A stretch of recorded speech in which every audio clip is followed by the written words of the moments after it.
Ram Ram everyone, this is Vivekanand, originally from Kukkametta village in the Bhamragarh Tehsil in the Gadchiroli district of the state of Maharashtra. My village has only 60 houses and we still don't have bus going to my village.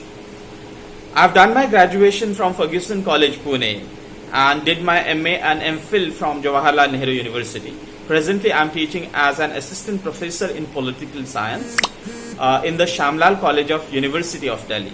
As I mentioned, since I come from Bhamragarh Tehsil in the Gadchiroli district, which is primarily inhabited by the tribal people, I have grown up speaking Madhya Gondi language and I have grown up celebrating tribal festivals rather than we Hindus celebrate the other festivals in the urban areas.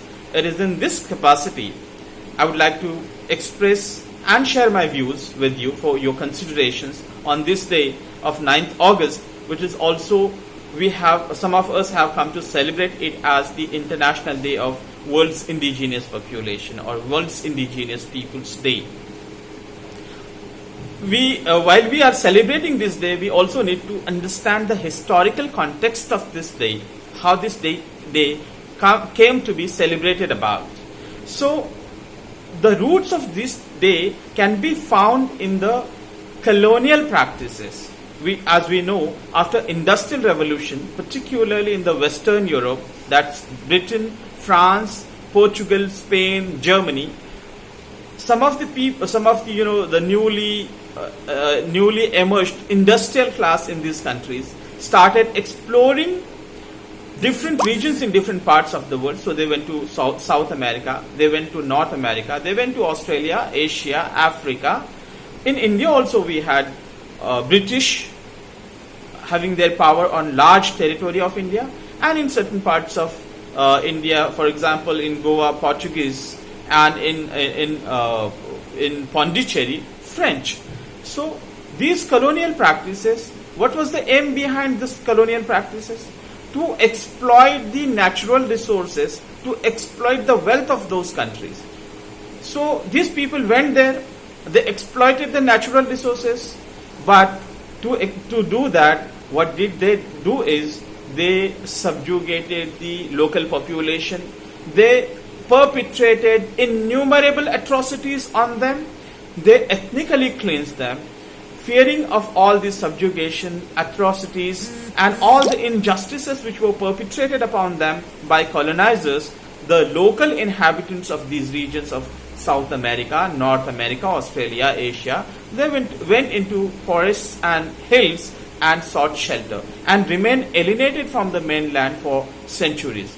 It was only after the end of the Second World War in 1945 the international community gathered together and decided to set an international organization which would work for the establishment of the peaceful coexistence, international peace and security, and to do so they also deliberated upon stopping the process of colonial exploitation, colonial atrocities and colonial subjugation, and for that United Nations established one specialized body, one of the organs of United Nations. United Nations, as we know, has 6 organs. So Trusteeship Council was one of those organs which was deposed with the responsibility of giving the rights of self-determination and ensuring the process of decolonization.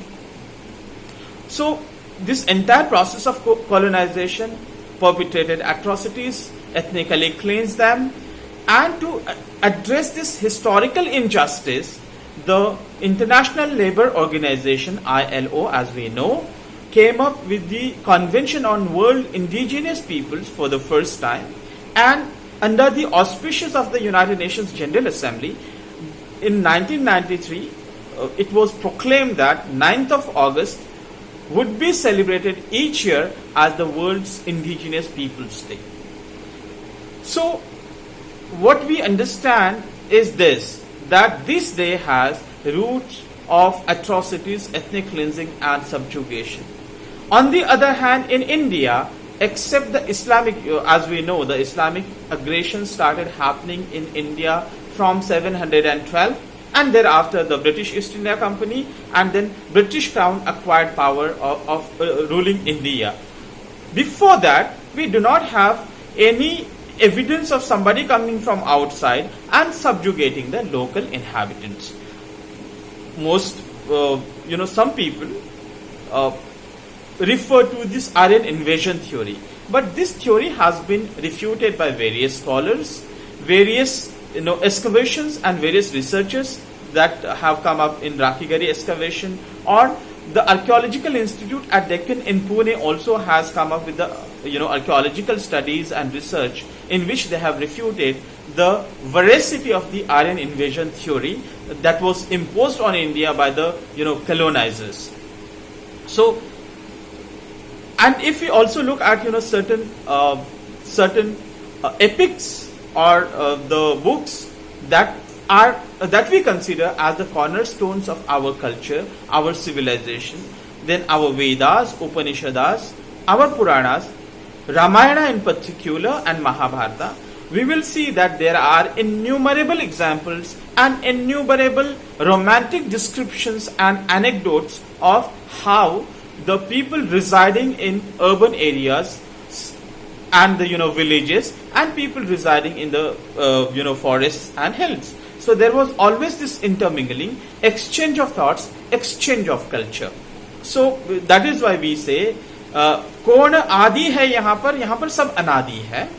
We also the नगरवासी, ग्रामवासी, वनवासी, हम सब भारतवासी. As I said before, at least till Islamic aggressions and the British colonial rule in India, we do not have any evidence, we do not have anybody who is coming from outside and establishing their rule and subjugating the local inhabitants. If we have to consider indigenousness, then every one of us who is residing on this land is indigenous. The same sort of submissions also have been made by the government of India when it was supposed to be signing on the convention which was brought in, or the proclamation which was brought in by the United Nations General Assembly in 1993. Therefore, what we need to understand is this, that this day, the world's indigenous people's day, has its roots in colonial practices. It also leads to sense of creation of separation or differentness. Somebody who has come from outside and somebody who is the original inhabitant. In the context of Latin America, in the context of Canada, United States, Australia, and certain parts of Africa, we can say that there are certain people who came from outside. There are certain people who subjugated the local population. But in Indian context, we do not have anybody coming from outside. We do not have anybody who has perpetrated atrocities or subjugated the local inhabitants. If we have to consider ourselves as indigenous people, we all are indigenous, and therefore this celebration doesn't have any relation, any context in Indian society. But in recent times, certain people who don't want to see the united India, who want to divide India, want to create conducive atmosphere for so-called proletariat revolution in this country, and certain other people who want to convert the local tribal innocent population and deprive them of their traditional knowledge, traditional wisdom, their traditional dance, folklores, and these all things which are called in anthropology as intangible cultural heritage. These people trying to create divide, trying to create fissure between the urban dwelling population or village dwelling population and the tribal people that primarily reside in the forests and hills. So we need to understand this larger conspiracy, and we need to thwart this conspiracy at the earliest.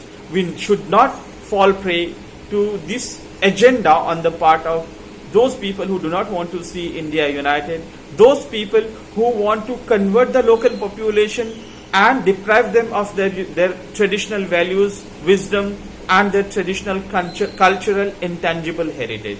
Therefore, while we look people around us who celebrate this day, we need to stand up against them. We need to educate them. We don't have to be, we don't have to be aggressive with them, but we have to educate them about the history, its context in the Latin America, South America, North America, Australia, and other parts of the world, and Indian context. Thank you so much. Ram Ram, Jai Johar.